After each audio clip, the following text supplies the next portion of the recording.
first campaign that I felt something similar to the campaign in 1992. It seemed the Israeli public wanted change. They wanted a path to be different. They wanted negotiations, they wanted social change. They eventually chose Netanyahu, and I respect that. Netanyahu is my prime minister as well. Just as I said about Yitzhak Rabin, who was prime minister of those who did not agree with him. Netanyahu is my prime minister as well. I don't agree with everything he does. I was very much concerned when he came to address the House. I was quite upset about it, to tell you the truth. I thought it was very aggressive and disrespectful to a very close friend of ours, the closest friend that we have. I was mostly concerned about the fact that it seemed like there wasn't a backup plan for when the Iran deal is signed. That what concerned me the most, because I was really under the impression that we will not, that was my guess, I couldn't really know, but it really seemed that President Obama will be able to pass the Iran deal through.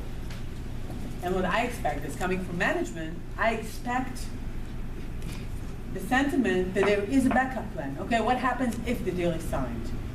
And that was the sentiment that I was missing and I was mostly concerned about. There was no reason that I didn't speak about the address in the House. It wasn't to be diplomatic in particular. It just, I thought it was very, very obvious that was part of what I was talking about. And I think we need to give the students here, the young ones, more tools in order to speak about Israel. And I think, unfortunately, what's happening in the world is a very, very good resource for that. Because you see, it has nothing to do with Israel. Refugees coming to Europe has nothing to do with Israel. And that's a problem the world isn't tackling. The world isn't working on the fact that anti-Semitism has rose in its ugly head. And that is also something to be concerned about. And as I see it, it's our, being opposition in Israel, in the parliament in Israel, it's our duty to press Prime Minister and to help him, if necessary, to go back to the drawing table with the Palestinians and sit and try to resolve, to get to some kind of resolution. Still, it takes two sides. It takes two sides.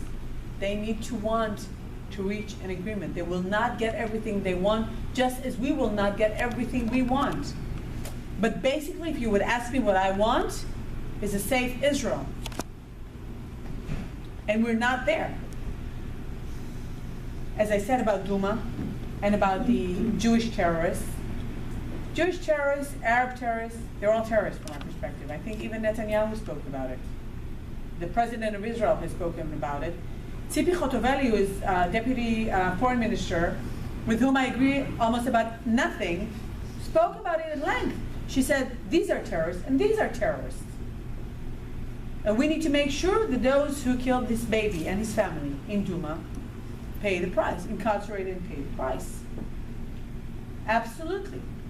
Absolutely. I'm telling you, I did not sleep a wink that night. This was probably the worst week in August that I can ever recall. On that very week, a young girl called Shira Banki, who went to the Gay Pride Parade, was stabbed by an ultra-Orthodox that 10 years before that did the same thing in the same parade. Nobody in his right mind in Israel slept in those days. Nobody. I'm raising my children there. And I'm raising my children in the heart of Tel Aviv, very close to a street called Allenby. Like General Allenby. I lived on Mithra. So General Allenby was the one, was a British general. But the thing about Allenby Street, which is a very, very long street, is that you see everything there. It's like a microcosmos of everything, of working immigrants, of illegal aliens, of Jews, of Arabs, of youngsters, of everything. You just see everything. You see every color, every shape, every kind of human being. And I raise my children to be tolerant to any kind of person they see on the street, period. Be him homeless, be him someone we don't know. They always ask me, Ima, that's mom in Hebrew, Ima, why do you say hello to all these people? So I tell them because I know them by their face. I don't know their names, but I know them by their face. So, you know, this is like, I always keep saying, you know, especially to students and young students in Israel, I always say, we can make the effect, we can make the butterfly effect of not being so alien to each other, not being, you know, not being so strange, such strangers to each other. And it's our duty as parents to educate our children that way, that we need to be tolerant. And having the internet makes our job so much more challenging, to say the very least.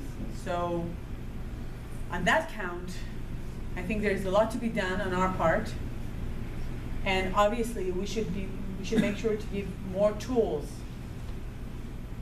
to do the right things, as well as give more tools to the students here. And I'm saddened by the fact that a lot of the students here feel kind of alienated from Israel. And I would like to say that I'd be going to every campus in America if I could, but my job is in Israel. So that's my day job, right? So I would have loved to go to every campus and speak about Israel, but that's not possible. So we have to make sure that the wonderful people of the JCRCs, of the Hillels, get enough tools from us in order to do it. And we're planning on speaking for her, but she doesn't know. You talked about just the lessening support of Jews on college campuses for Israel, and I think that's an idea. I think it's more like just